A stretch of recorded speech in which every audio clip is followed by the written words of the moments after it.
os coléricos são um temperamento que tem uma relação simbólica com o fogo. O fogo, como é o fogo, Mário? O fogo, ele é quente e seco. Então, se a gente pensar na característica do calor, o calor expande. Então, os coléricos, eles são expansivos, falam, gostam de demarcar o território, porque eles também são secos. E o que a secura traz? A secura traz essa característica de rigidez. Então, os coléricos, eles têm essa rigidez, eles marcam aonde eles estão, eles ficam, entendeu? Só que eles têm essa característica de ir para a ação. O que move o colérico é a ação. Ele está sempre em movimento, querendo resolver alguma coisa. Quando a gente pergunta como o mundo impacta o colérico ele é impactado de uma forma vigorosa e tem uma reação rápida às coisas que acontecem com ele. Então, por exemplo, se uma pessoa xingar ele no trânsito, imediatamente ele vai ser movido a revidar, a agir, porque ele é da ação. E a gente tem que pensar como que esse sentimento vai imprimir na alma dele. Ele vai ficar, porque a secura traz essa rigidez da cristalização. Então, ele é alguém que reage de forma enérgica e rápida a tudo que acontece e aquela impressão fica registrada na alma dele. Então, por exemplo, se ele passou uma raiva agora, só dele lembrar daquele episódio, a raiva vai voltar e ele vai novamente se sentir, assim, irritado. Então, assim, como o colérico tem essa característica da ação, ele quer resolver tudo, ele é um ótimo líder, ele sempre é aquela pessoa que, se chegar numa turma, se tiver algum problema para resolver, ele é aquele que se oferece, vai na frente, vai resolvendo tudo, porque eles têm essa característica de até enxergar as coisas, parece que de uma forma melhor. Então, assim, rapidamente eles percebem o que precisa ser feito e eles querem ir para ação. Só que com isso, como eles são os que movem tudo, né, os que tomam a dianteira de tudo, eles se tornam um pouco impacientes com as pessoas que não têm o mesmo ritmo, a mesma velocidade que eles. Então, é muito comum que eles se irritem, achando que as pessoas são mais lentas que eles, ou que as pessoas não entenderam direito ainda, ou que as pessoas não estão fazendo as coisas na velocidade e do jeito que ele quer. Sim. Porque como ele tem essa visão aguçada da realidade, ele acha que ninguém vai fazer igual a ele, entende? Isso. Além disso, eles são muito enérgicos, então às vezes eles podem passar uma impressão de rudeza, assim, parece que eles estão sendo rudes, eles estão sendo grossos, mal educados, mas na verdade é porque eles querem já partir para o próximo passo, sabe? Não quer dizer que eles não tenham empatia, mas a empatia tá ali dentro escondidinha, ele quer primeiro resolver, depois a gente pensa no que cada um tá sentindo, vamos parar de drama, entendeu? Eles são um pouco assim. E aí puxando tudo isso que você falou, então assim, eles são enérgicos, então pensa que esse paciente, quando ele chega, ele tem alguns padrões alimentares, e antes de eu falar os padrões alimentares que são mais característicos desse tipo de temperamento, eu quero dizer que os padrões alimentares eles podem estar presentes em qualquer tipo de temperamento, mas existe uma tendência do colérico ter um comer mais relacionado, por exemplo, à fissura, um comer por fissura. Ele escolhe alimentos que são muito gostosos, altamente palatáveis, calóricos, e eles comem aquilo intensamente, certo? Essa busca. E como eles agem muito naquela emoção, no ímpeto, tem muito o comer por compulsão. Eles não param e pensam na emoção, ou eles não dão tempo de racionalizar antes de decidir o que vai comer. Então ele gera um comer por compulsão e aquilo marca ele. Sim. Então ele pode sentir uma culpa depois por ele não ter controle sobre aquilo. Sim. E isso é uma das características do transtorno de compulsão alimentar. E ele pode fazer, como ele é um líder e ele normalmente traça uma meta e ele vai conseguir, porque ele vai atrás disso, ele pode fazer transtornos alimentares diferentes. Não só um transtorno alimentar de comer alimentos altamente calóricos de um período curto de tempo. Ele pode fazer transtornos alimentares de ficar 24 horas sem comer, mas aquilo gerar uma restrição tão grande, uma subnutrição, né, falando em cérebro, que aí ele come muito depois. Sim. Então ele é capaz de fazer um jejum, Sim. que ele vai conseguir, só que aí depois aquilo também gera um comer compulsivo, logo Justamente. Em seguida. E uma característica, duas coisas. Então você falou desse tipo, e esses são os padrões específicos, e outra coisa que você disse que é muito interessante, que esse paciente quando chega, é um paciente que quer resolver. Então é um paciente que precisa resolver. Sim. Então ele precisa ser chamado para ação e falar assim, vamos lá. Às vezes é um paciente que eu preciso medicar mais rápido, Sim. Às vezes ele precisa de um tratamento medicamentoso para ele sair do lugar onde ele está e ele ver a resposta para ele falar, é isso aqui que eu quero mesmo, entendeu? Sim. E eu acho que frente a isso a gente tem algumas estratégias que a gente pode ajudar, por exemplo, em relação a exercício físico. Que tipo de exercício físico você acha que o colérico vai se beneficiar? O exercício físico, como ele é detentor de toda a energia do mundo, o exercício físico tem que ser vigoroso, com desafios, porque o colérico também é movido por desafios, né? Então ele gosta de se sentir desafiado e tem muita energia. Então não adianta colocar um colérico numa aula de yoga, ele vai matar a professora dele. Ele não vai fazer.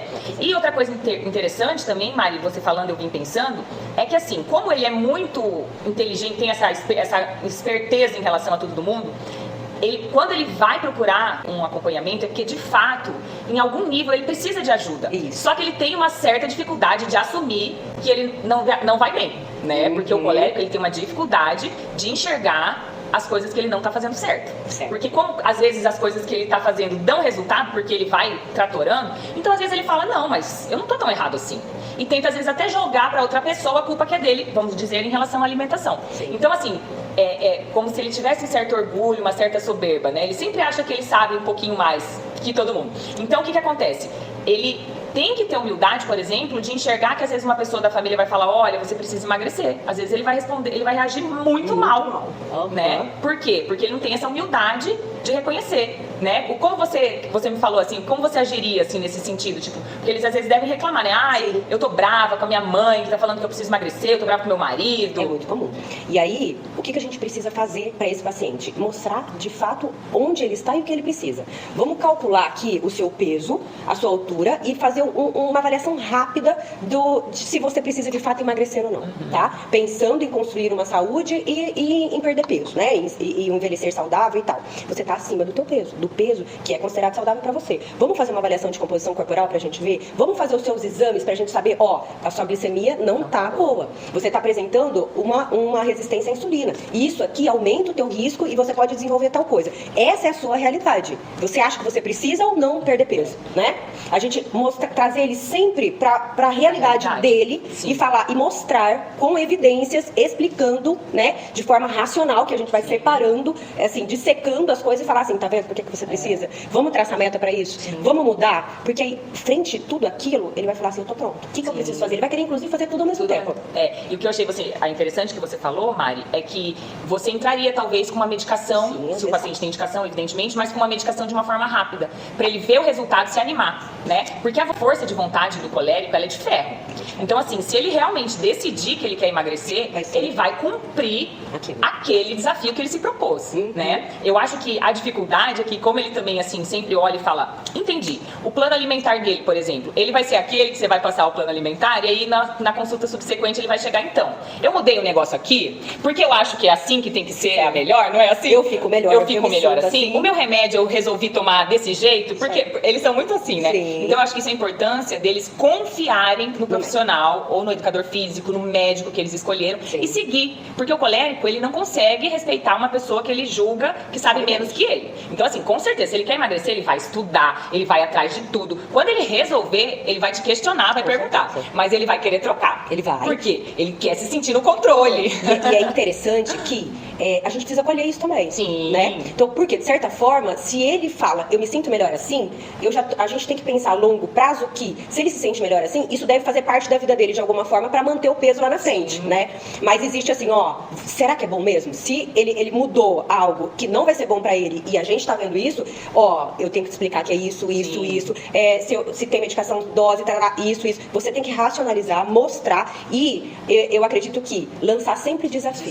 Né? Por exemplo, em relação aos planos alimentares, né? Não calculados como nutricionista que pode fazer, mas jejuns programados, se ele tem indicação, né? Pela parte biológica, ele vai aguentar. Sim. Ele é uma pessoa que vai aguentar, vai conseguir e vai se beneficiar muito. E às vezes os planos alimentares, como eles precisam ser sempre renovados. Sim. Eles têm que ter umas consultas mais frequentes e regulares, que já faz parte do tratamento, para que ele possa sempre ser desafiado em algo novo. Sim. Inclusive metas de peso a serem perdidos. Você precisa perder tantos quilos pra gente chegar num ponto. Alguns temperamentos, outros, se desanimam com esse tipo de abordagem, né? Sim. Tipo de meta, você tem que emagrecer tantos. Eles vão amar ter uma meta pra eles conseguirem chegar e falar, quer ver que eu vou mostrar pra doutora Mariane que eu vou conseguir emagrecer? Eles vão amar. Uma tática que talvez eu acho que vale a pena é no plano alimentar dar opções pra ele ainda se sentir um pouco no comando. Sim. Não aquele plano alimentar amarrado, você vai comer tal coisa com tal coisa e vai falar, mas não vou.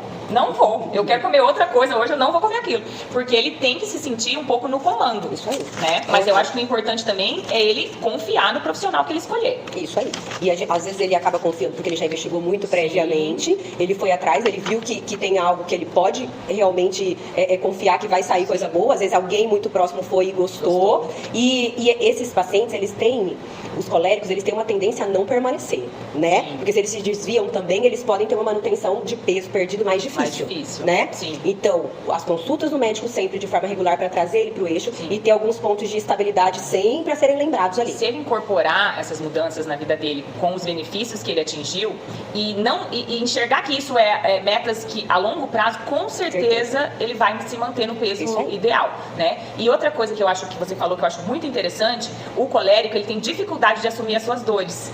Porque como ele é o fortão, ele é o forte, é o que aguenta tudo, ele tem muita dificuldade. Então eu vejo que talvez um colérico que esteja acima do peso, sofrendo na sua autoestima, pela aparência ou pela dificuldade de fazer alguma coisa, ele vai ter muita dificuldade de assumir isso para um familiar. Então assim, e talvez nem para o próprio médico ele vai assumir, né? Mas eu acho que esse olhar do médico consegue enxergar, sentir que existe uma dor ali, que precisa também ser trabalhada, né? E ele vai responder muito bem aos desafios, a esse estímulo, esse incentivo, né? Com certeza. Com certeza, vai. Se você se identificou com esse temperamento ou conhece alguém, compartilha esse vídeo.